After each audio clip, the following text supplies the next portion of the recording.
योगी हैं, उनसे निवेदन है कि आए और भगवान बुद्ध पर और सम्राट अशोक महान पर पुष्प अर्पित करें। धन्यवाद। सर्वप्रथम तथागत गरुड़ा के सागर भगवान बुद्ध को अपने श्रद्धा सुमन अर्पित करते हुए सम्राट अशोक बाबा साहब को श्रद्धा सुमन अर्पित करते हुए मंचासीन सभी बुद्धजनों, सामने उपासक उपासिकाएं, प्यारे बच्चों, सभी को धन्य दिवस विजयदशमी की पुनः हार्दिक बधाई देता हूँ।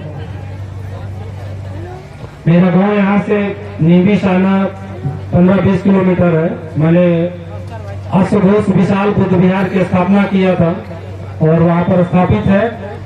अभी इलाहाबाद में 20 अगस्त को 250 भगवान बुद्ध की धातु की मूर्ति का वितरण गगन मलिक फाउंडेशन के तहत मैंने प्रयाग संगीत समिति में करवाया था और बहुत जल्द ही कौशाम्बी में प्रोग्राम लग रहा है।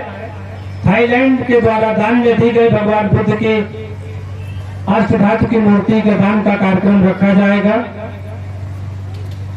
आज धम्म विजय दिवस है। मैं एक बात अपनी बात कह करके समाप्त करूंगा।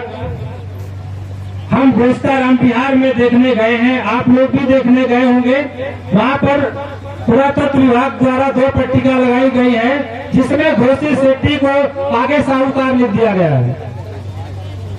घोषी शेट्टी को साहूकार लिख दिया गया है। ये विचारणीय प्रश्न है।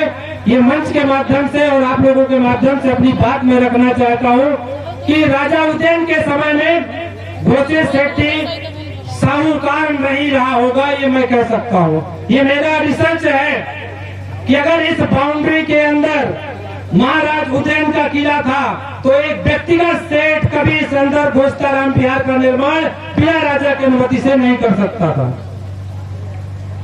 और वो राजा का कोषागार मंत्री ही रहा होगा घोषी शेट्टी, क्योंकि उदयन महल के अंदर, उदयन किला के अंदर बिना अनुमति के बाहरी व्यक्ति चाहे वो कितना बड़ा धनी रहा हो, अंदर बिना अनुमति के उनका भगवान बुद्ध को रहने के लिए स्थान नहीं बना सकता था। इसलिए मेरा मानना है कि घोषित राजा उदयन का कोषागार मंत्री रहा होगा जिससे उनकी अनुमति लेकर के भगवान बुद्ध को घोषताराम बिहार रहने के लिए बनवाया होगा और बिना उनकी अनुमति के वो जाकर के सुन करके भगवान बुद्ध को कहा होगा कुशीनगर में कि आप आइए, हम आपको रहने के लिए बनवा देंगे।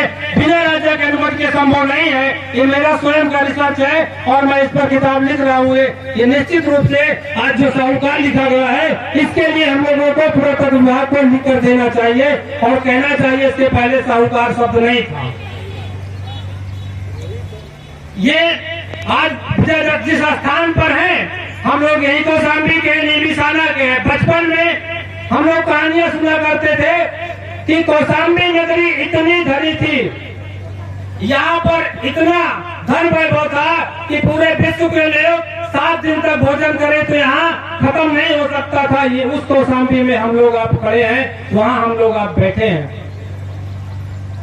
इसलिए मैं एक ही बात कह करके, ज्यादा ना कर करके, बहुत वक्ता है, सबकी बात सुनना है, आज अपनी बात मैं समाप्त करता हूँ।